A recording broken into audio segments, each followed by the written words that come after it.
English. Welcome to the Fierce Factor podcast. Thank you so much for having me. Been very excited to have this long overdue conversation with you and bring it out to the world. And let's start by just kicking off. I'd love for you to just tell the listeners and obviously our audience here a little bit about you, your background, and what inspired you to start your business.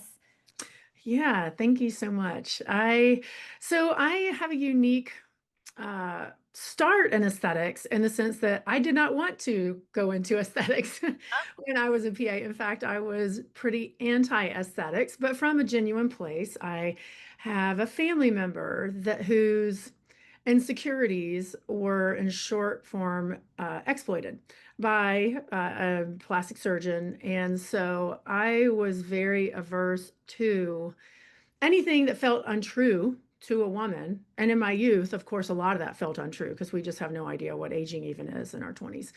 Um, so from that perspective, though, I've always had a very authentic base to the results that we like to deliver. And when I opened my clinic, it was three parts. Frustrated from the traditional medical model of getting 5 to 10 minutes to see a patient and feeling stressed doing filler procedures, um, really wanting to have someone in our area that with a commitment to excellence in facial aesthetics and really wanting to create a space where everybody looked forward to coming into work, myself included. hmm And you felt like that was all missing for you and your career that you had up to that point. Yes, yes, I felt like it was all missing for sure. Yeah. So what can you tell us a little bit more about that story about, that exploitation and vulnerabilities that your family member had with the plastic surgeon? For sure. Yeah. So, you know, does not feel like she's made any decisions that she regrets because back in the 90s, she got lip implants and felt like they were her only option. And I told her I disagree. I'm like, you just needed somebody to advocate for you because she's a beautiful woman. And instead of honoring her beauty, it was not true to it. And it was, in my opinion, unethical. And I get to give to patients now what I always wanted for her. I Mm, wanted somebody to advocate for her, to lift her up, to build her, and remind her of her power, of all of her gifts. And all too often, I would look at magazines and think, this is back in the 80s when we had paper magazines, but I would think how idealized women's images have become and how unrealistic that is, and how the unrealistic notch keeps getting moved higher and higher. And yet, our inner beauty is on the inside, and yet we do still look at each other and make, nanosecond decisions about how people look and present. So, in my maturity, I've learned to marry these two things together. But watching that process of what for me was more of an obsession um and to not have another provider advocate or for her was hard to watch. mhm. Be taken advantage of, really, was what it felt like to me. Yeah. Well, beauty is so subjective, and it's interesting because even I have a sister that lives in Switzerland, right? And you know, like the tolerance for just like natural aging is so different in different parts of the world. And I would say Yeah. even different parts of our country, and I think that if you watch the Kardashians, they all look like the same now. Like literally the mom looks like the daughter. Like they literally, it's one look. And I'll sometimes scroll Instagram and I'm like, oh, that's Kim. No, it's not. It's just some other injector who made herself look like Kim or somebody, and I think that I can see how it could be challenging from your perspective, right? As a provider, like there has to be some sort of an elegance around how you communicate with the patient to find out what their version of beauty is, right? That's kind of like what I'm hearing from you is like it's beauty is truly in the eye of the beholder, and it's not on me to say you should have lip implant or any kind of lip, or anything, right? Right, right. Yeah. Because who are we? Well, I mean, there might be something that you were born with that's a family trait that you really love. Maybe it's your chin, or I don't know. But and then by pointing it out that it's wrong is tough. And so I find it to be a fine line. And it depends on the patient and their goals and everything as to how to talk to about it. There's a lot of nuance to it to do it well. Yeah. So what have you learned? Like, how do you do this? Like I want to kind of dive in a little bit. I know we've talked in the past too about that, I'd love for to just hear from your words about your philosophy about how important trust is and how um, much of the consultation and the interaction with the patient is less about your actual knowledge or experience as a provider, but how you're able to connect with them. How do you do that? Yes, I love this question. Well, I was thinking about it, and I guess the first thing would be warmth.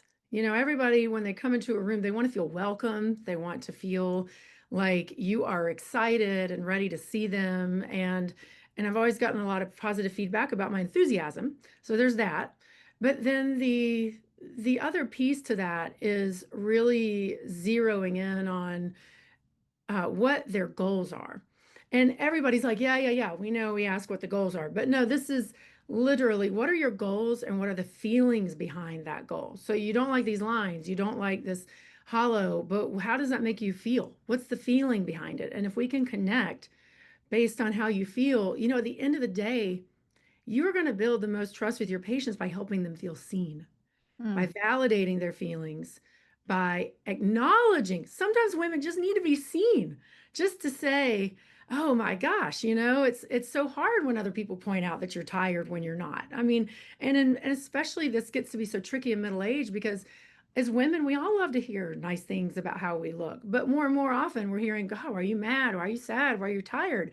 Oh yeah. So, yeah, Yep. so getting to the emotion of that and helping patients see the emotion that's tied to that and what their end result is that they really want, how they want to feel differently.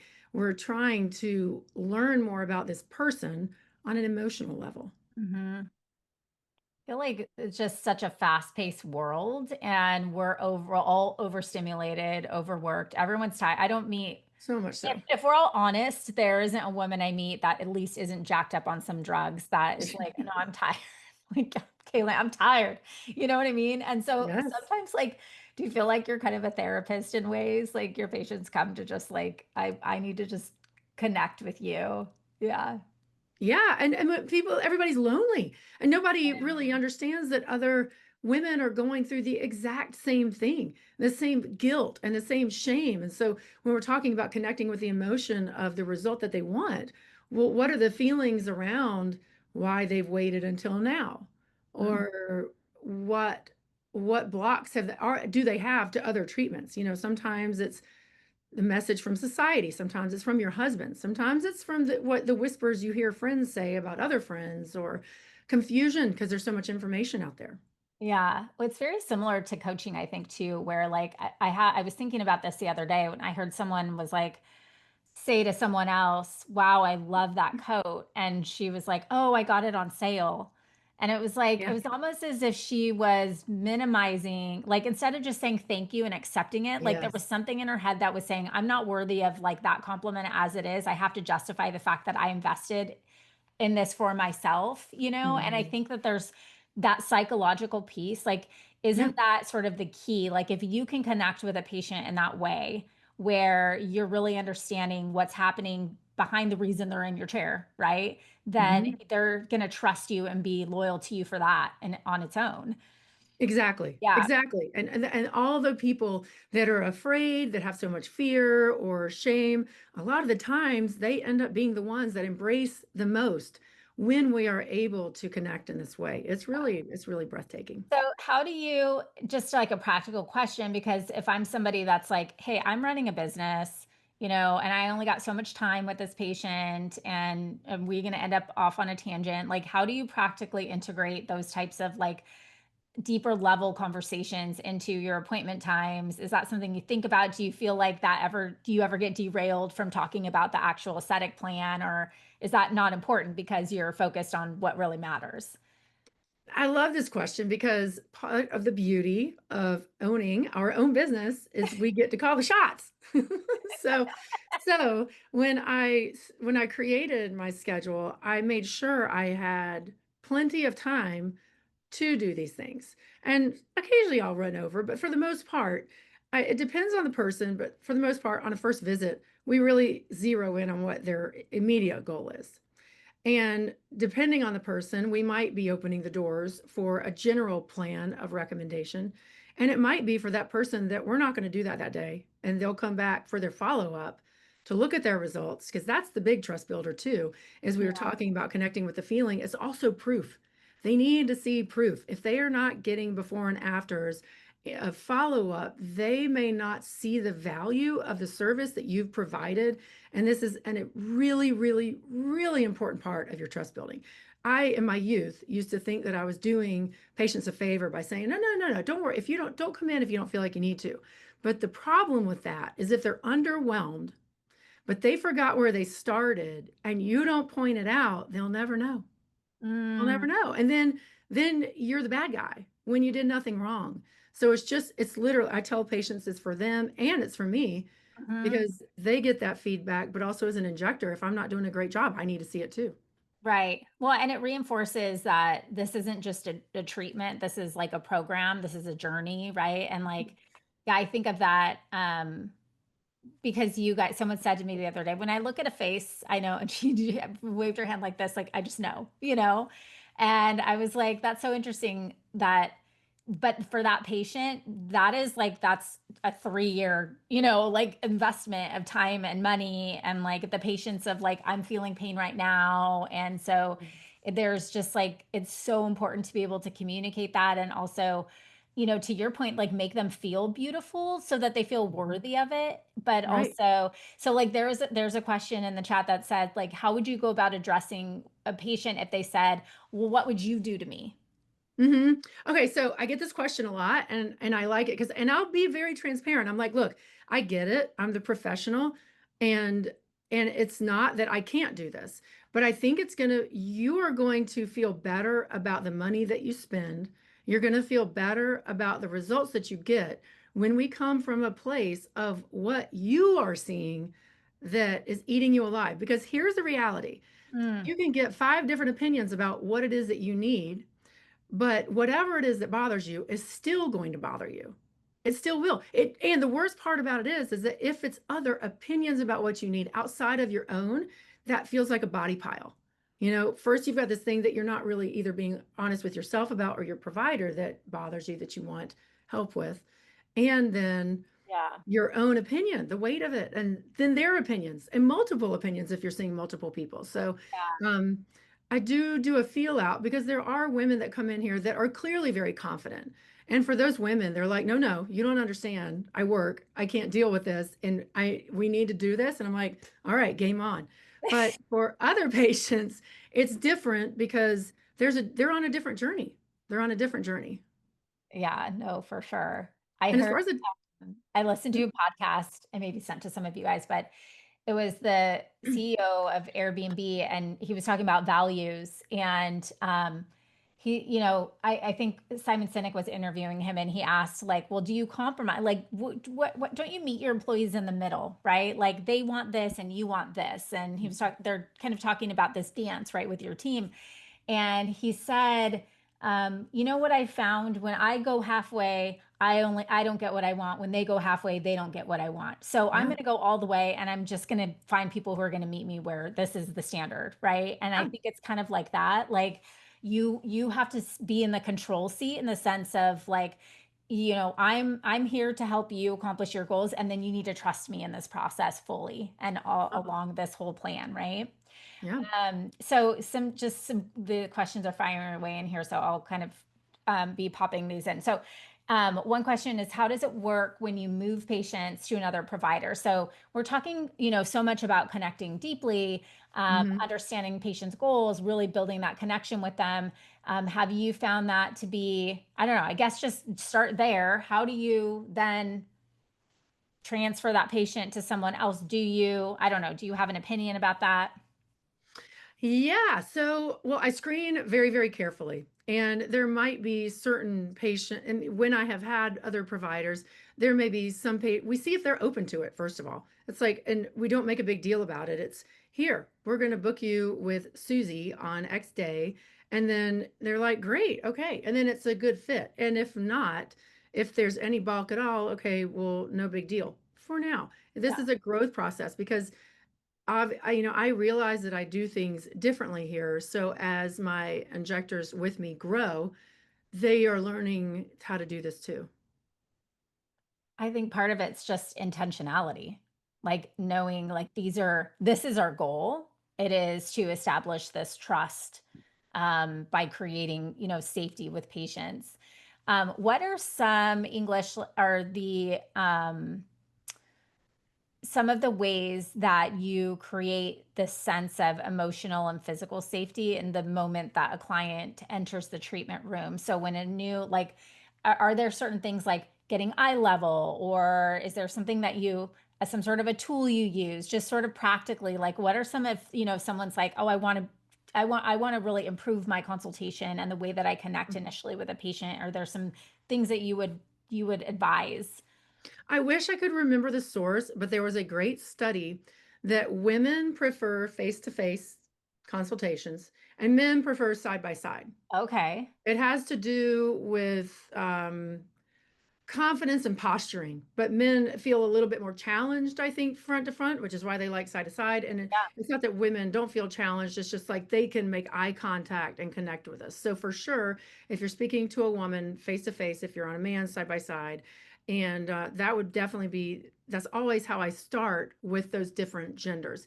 Now, as far as the rest of emotional safety, every injector knows that we are also part-time therapists, and part of my time also goes into just, again, really seeing our patients and whatever struggles, sadness, grief, hardships that they're going through, acknowledging it, kind of feeling it with them, and describing the feeling and what they're going through. And again, it's helping them feel seen in whatever way we can get them to help open up.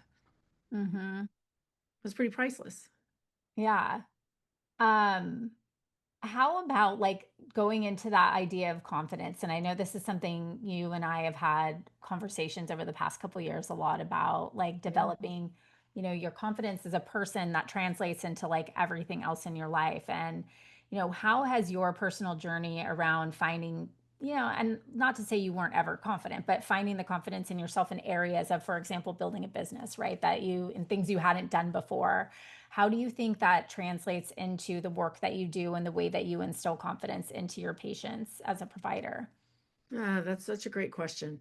So, as far as building my own confidence, this is like, you know, we think that we built up and we're like, "God, we're finally getting there. We're getting to this place." And then bam, we're down a few more notches. And it's keeping that eye on the horizon and keeping the eye on how far we've come instead of looking at the horizon, which it's like looking at a sunset and walking to it. It never ends. And Yeah. so those goals and things that we move toward, it's never ending. So it's reminding ourselves constantly of the growth. And the reality is that growth is uncomfortable.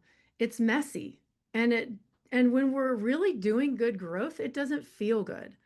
And I can say as a business owner that I have, after my first year and a half, I was like, wow, business ownership is really a mirror. Like, wow, Tell me more. anything. Tell me more. Oh my gosh. Well, any doubts we've ever had about ourselves are reflected in what we are creating and inviting into our lives. And I had to come to the realization that I have been very passive. I have not really advocated for what I thought was right. I've had intuitions and I didn't listen. I did not listen to my intuition because I was rationalizing and thinking, and I had all these solutions and ideas, and I can make this work. I can make it work. I can make anything work. I'm a great problem solver, a Mm, provider.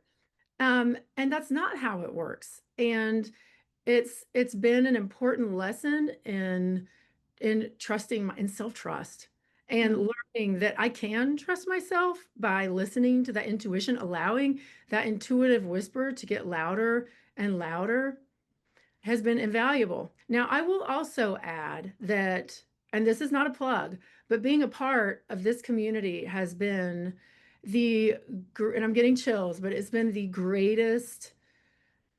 I don't even have the words for it, but it has been such a source of comfort and peace and belonging and community and support that as a solo injector, as a business owner, I didn't dream that I could have. This can be a very cutthroat industry. It can be, I mean, and business ownership alone is lonely enough, but it can be somewhere where sharing information can feel competitive. But you know what? There's plenty for everyone, and it doesn't have to be like that. And when we hold and lift each other as you model so well, and every other member of KLC, it's just that our leadership retreats have been transformative for me as far as building my confidence because you guys help me feel seen and help me see myself.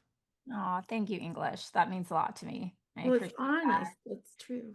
I think it's like this, like, you know, we are all high achievers and we all are problem solvers and we all took a huge leap of faith to leave an experience that we knew in our heart we could do better and we didn't know what we were doing, right? And then when you hit that first roadblock and then that same roadblock again and again, and you're like, what? You start to question and doubt yourself Yes. and you think that there's something wrong with you. And I think number one, it's less about, I always had this vision of community as like rah rah, like, sisterhood. And it's like, actually, no, it's like people challenging you to remind you who the F you are and to get up Yeah. and keep going. Right. And it's like Yeah. that if you don't have that support, you can sit and just in your emo, like sit in the fields, you know, for way too long. I mean, it's true. It's true because it is. So, someone today, I was talking with someone and they said, yeah, entrepreneurship, if like someone asked, there was a meme or something that she saw and she's like, yeah, it said like, hey, do you think I should start a business? And the answer was, well, if you feel like you would like to chew glass for 3 years, for the first 3 years, like that's kind of what it feels like. And then, so yeah, it's like it's just not sexy. No. But it's really cool to like be able to go through these experiences with people who can support you and pull you up through it. 100%.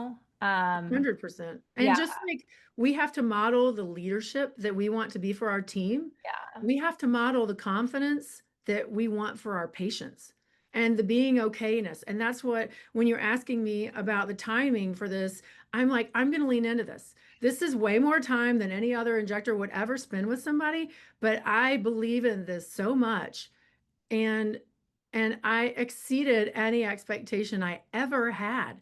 And I do not kill myself the way that I hear a lot of people do because I'd far rather yeah. have a fantastic experience, connection, and result for my patient than I would to, you know, create the assembly line. And there's different models, and that's okay that's just not where I am in my life. Well, and also, like, first of all, thank you for saying that because I think a lot of people are like nodding and like feel seen and like they just got permission to like build their business the way they want to. But I think we get into this place where all of a sudden we have to run a business and we're looking left and right and how to monetize everything around us that we forget the whole point was I didn't want to have a derm, warehouse mill of patients coming in, where I'm spitting them out every 5 minutes. That was the whole point, Right. was the connection, and like we can. Yeah. Thank you for reminding me, English. Like, this is my show. You know what I mean? Like, this is your business. You can do whatever the heck you want. And I don't think that that means that you're a bad business person. I think it means that you're an excellent entrepreneur who's taking leadership over you expressing the vision that you have for a different type of experience and filling the gap that you set out to fill in the first place. And that takes guts. That takes guts. It really does, especially with all the noise around. It's true. And the funny thing is though, is that it takes guts. And I would not have even you have to say it for me to be like, "Yeah, I guess it does." Yeah. Because to me, when you're in alignment with what your goals are and what you want, it doesn't feel like you need guts. It's just what you're gonna do. You just do it, and then you sleep well at night. It's such a great feeling. No, for And I sure. don't have it all figured out, by the way. But None of that us means I do. do. None of us, no one does, right? That's And right. even the people that look like they do. And then you get to a point where you're like, wait, those were the good old days. Let's Yeah. go back to that. And I think we have to learn how to constantly remind ourselves like why we're doing it, why we get up and do what we do. Spend time in the space that reminds us and fulfills us, for like those specific reasons. And I think part of it's just making an impact and realizing that we're of service to other people. And I think that's okay for that to feel fulfilling for us as well. 100%. Okay, there's a question in the chat. I don't know how if this is an open wound. So you can say pass. I'd love for you to talk about your journey with team and any big takeaways from things that worked and the things that didn't. Yes. So, what did not work was ignoring my intuition. Period, full stop. Okay, so let's talk more about that because I think that is like one, the women's a woman's gift, and two, Mm, the first thing that we like over, we yes. just pass on and don't like pay attention to. Yes. Yeah. Yeah, 100%. And and the other, world rocker for me is I don't have to have a reason. And I'm still working on this. I will probably always work through this in my life to not feel the need to explain myself. But I've had whispers of every hire I've ever made, and I Mm, haven't been wrong yet. I've only been in business 3 years, so that might not be saying much to a lot of people, but um, and they were very subtle things, just the way that somebody might talk. I'm like, huh, mm, that's unusual. That's interesting. And I'm going to keep an eye on it. And then what I've caught myself doing is rationalizing unacceptable action or behavior and, mhm. and questioning my own sanity as a result of that. So would you be willing to share one example? Sure, let's see. How can I? Yeah, I did. I had an employee who is this very charming and um, has a generous spirit. And we were like flying. We could not ever seem to connect. I would speak to this person and I'd say, "What did you just hear me say?" Nothing would register. But it took me towards the end to figure that out, Mm, to actually think, to say, "What did you just hear me say?" Because I would watch her and she'd be somewhere else sometimes while I was talking to her. But the defensiveness that was, if it were every once in a blue moon, but it had become more common. And then some inappropriate action that, again, this person has done a lot of wonderful, generous, charitable things. And I thought, there's no way that this person would blatantly be this disrespectful. They clearly do good in the world. And who am I? What am I thinking? But mm. doing all this snowballed this dynamic where I started questioning myself more and more. And this person felt more and more entitled and it just fizzled out or exploded out, I guess I should say. So, I'm curious, because I ask myself this question sometimes, like, is this my intuition speaking to me or is this fear? Because a yeah. lot of times we're just sort of scared, and so our primitive brain, right, its job, the motivational triad, is to protect us, and so it will scan the some of the things I've made up in my head. I couldn't even say 'em out loud because it's so ridiculous. Because the brain is just a Same. fascinating thing. I mean, a fascinating organ because I'm like, wow, how did that?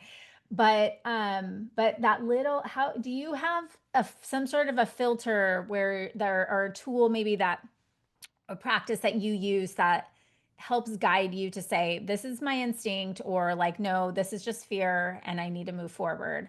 Yeah. I feel a little bit like a baby deer with this skill. So I'll give you what has worked for me so far.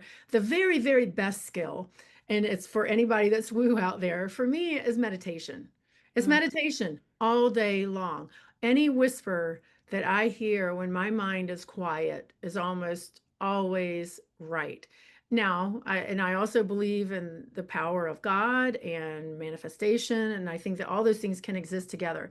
But those quieting my mind and journaling have been the most powerful ways that I have been learning to listen to my intuition. Now, funny side note, one of our members in KLC was like, English, I'd be so afraid that my picker was broken.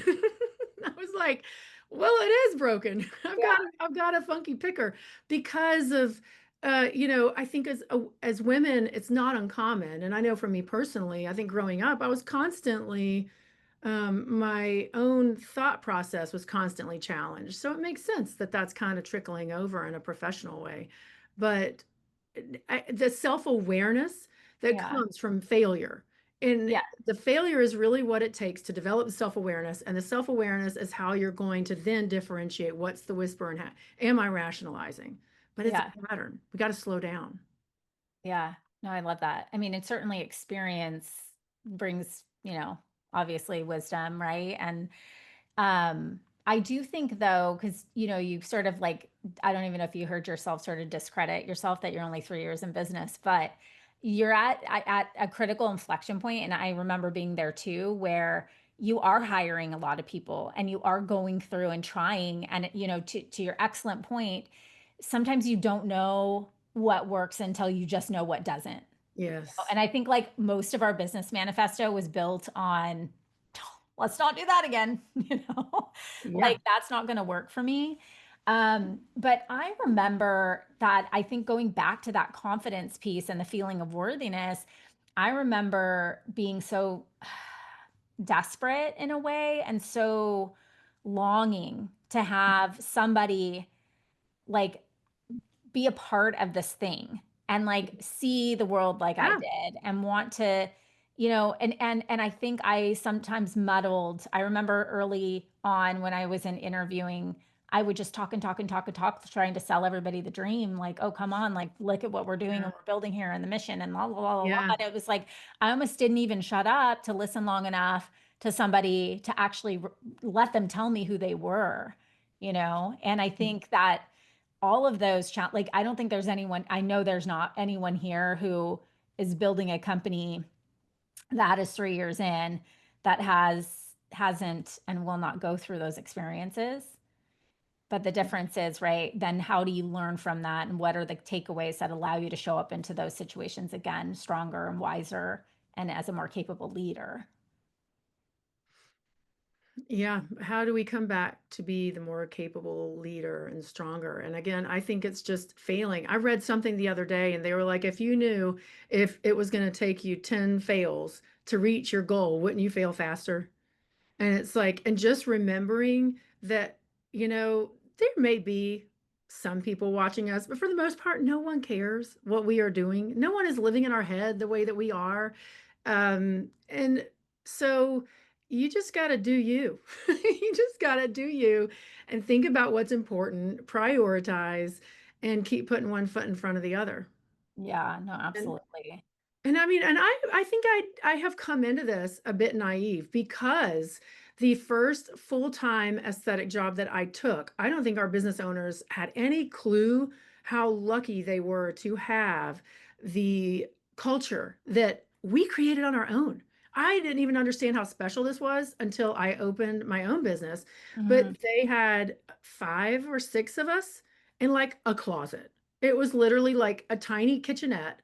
There was one computer, one filler cabinet, one like college dorm room fridge for the Botox and Dysport, and we all worked beautifully together. We set the financial goals each month. We made it happen. We set the sales, we set the email, we did it all. And so that's why, I mean, I that was my first experience. So coming into this, it's been yeah, it's been like an earthquake because that's what I'm thinking. I'm like, if I treat people the way that I want to be treated, the way that we did over there, this is going to be amazing. Everybody's going to love it. To your All point, you need is a closet and a computer. I think this one sometimes with computer. my children because I'm just like, I watch kids who grew up with like, complete like parents who were divorced on substance abuse, like cat hoarders, cats around everywhere, whatever, that turned into be like freaking superstars in life in spite of and probably because of, right? Some people are like, how did I turn out like this with I have a girlfriend whose mom, she's just like out to lunch and she's like, I don't know how she raised 3 strong girls. It was like, well, you had to become that, So I think you you rise because of your circumstances. And so, I could on one hand say, well, they were doing something right to have 5 or 6 providers who were all just freaking cranking in a closet. Or, you guys were just that badass that like you were going to find a way and you were going to create success for yourself in spite of the circumstances that you had. It's That's interesting. a great analogy because I use that all the time as like cultural stuff going on in our Yeah. world and myself. I'm like, when Yeah. you're thrown to the wolves, you become very capable because you have no Totally. other choice. You have to. Yeah. But then when I, everything is done for you, then you're like, uh, yeah, I know yeah. Cooper keeps threatening to move out, and I'm like, well, I should just let him do it, Yeah.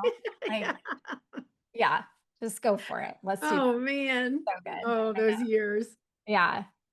So how has we talked about business ownership, and I think it's such an interesting time in our industry Mhm. where provider after, it's like business ownership is just growing exponentially, and Yeah, more for providers are sure. seeing what I don't know how we make it look sexy, honestly, because all we do is complain. But who are like, I know, I want to have my own business, right? And they're probably thinking about like, they're coming in at a different time, a different stage in business. And I'm curious, like, as somebody who's been around, obviously 3 years in business, but you've been at this for 20 years, right? Like you've seen this industry evolve. Like, how has I'd love to just kind of broadly talk about your experience as a provider and how you feel like your confidence has grown over time. And then maybe the second piece to that, just like advice for like true authentic advice for somebody who's like, oh, I'm going to just go ahead and jump in and do this now. Somebody that's a non-business owner that's going to jump in. Yeah. So as far as like how my confidence has grown over the course of my career, it's interesting because, in the beginning of my career, we would take one syringe and say, well, let's put it in your chin. And people would come back and there'd be a little bit of change, but it just wouldn't be great. If you like, something's just missing. But that was all we had. Those were the tools, those were the trainings, and the techniques just weren't that advanced. So as techniques and advanced as techniques have advanced, the way that I have looked at whenever I start feeling less than or insecure about my craft, I sign up for training. And Mm, that has been the antidote because I find little things here and there and borrowing other injectors' confidence and knowing that whatever instills fear in me, whether that be from complications, whether that be from perception or business, I try to learn as much as I possibly can, and I go look for the best. Now I am further along in my career, so I've been able to blessedly figure out a way to make that happen. And I think I was also very fortunate to have some industry trainings very early on by some trailblazers.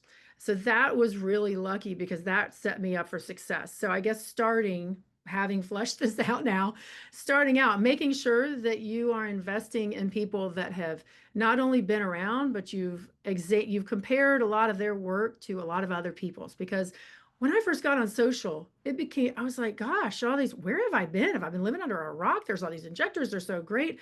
But the more sensitive that my eye became and the more nuanced everything became, the more I was able to tease out what was really great work and what was a little more smoke and mirrors.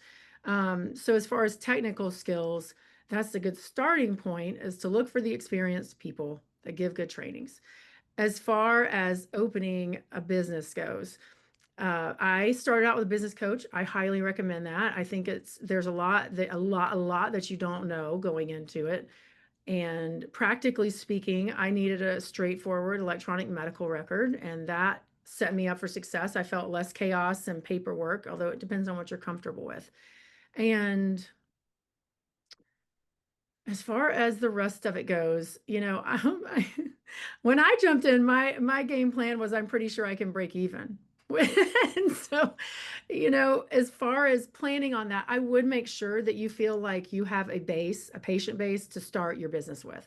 Um, and be careful with non-competes because although they might be difficult to enforce, the pursuit of them can create more trouble than it may be worth. So for any injector, you have to sign a contract. We have to be mindful of non-competes and keeping that in mind when you're opening your business. I love that. And what would you emotionally try to prepare someone for? Buckle up. Buckle up, girl. I was going to use another word, but Yeah, but yeah, exactly. I mean, but no, I will say these have been, I'll say, some of the very hardest years of my life personally, and they have also been some of the very best years of a personal growth that I've ever experienced in such a short period of time. And having said that, I'm really proud of that. And I would say that it's a really special gift. If as we talked about on a different call, we stepped into the arena Yes. and you're going to show up or show out. And it's like, how committed am I to this? And then I think sometimes, was it really, it's like a bad relationship. Was it really that bad being single? Was it really that bad working? And it's like, no, I don't want to go back to that. I love what I'm doing. It's hard as hell. And I'm learning and we're going to keep growing. Yeah. My husband has a chalkboard in the garage and he changes like the little quotes up there. No one says anything to him. They're just there. We never give him Oh, acknowledgement, but I think it's just for the boys to see or whatever. He tries to like inspire. And the quote that's in there now says, "We don't value what's given to us; we value what we earn." And mm, I was thinking, this week a bit about types of wealth, just kind of like, I was thinking about, been writing on tenets of a life first business and, what wealth is. And I was thinking about potential and accessing our highest potential and what a gift that is. And I mhm, think one of the types of wealth no one talks about is growth. And mhm. I think it's a need for us as humans. I think we have, like, what's the saying? Like, if you're not growing, you're dying or Yeah, whatever. And so yeah, I think as much as we do complain because it's not as sexy as we like to think it is, or all the we're humans, so it's like, oh, not again, or dealing with that. Um, the alternative is we don't get to experience the essence of the human experience in such a profound way. it's so true because you've got everything, you've got people, you've got connection, you've got the more cerebral portions of science and finance, and I mean, it's everything. It's Yeah, everything. no, it And we really get is. to model it for our kids. I mean, I read there. Did anybody ever see that article about how mothers, and not everybody here's a mother, but how we're trailblazers these days? In the 50s, if your kids were clean and fed, you were considered a successful mother. But these days, you're considered, you have to be the nutritionist, the therapist, the taxi, the counselor, and here we are as women working full time when moms didn't used to have to do that, and setting the example for them. It's such a cool place to be. No, it really is. And I think that too, for like as hard as it is to deal with the turnover with team and, the emotional toll that it takes and the energy on like mentoring The energy and investment.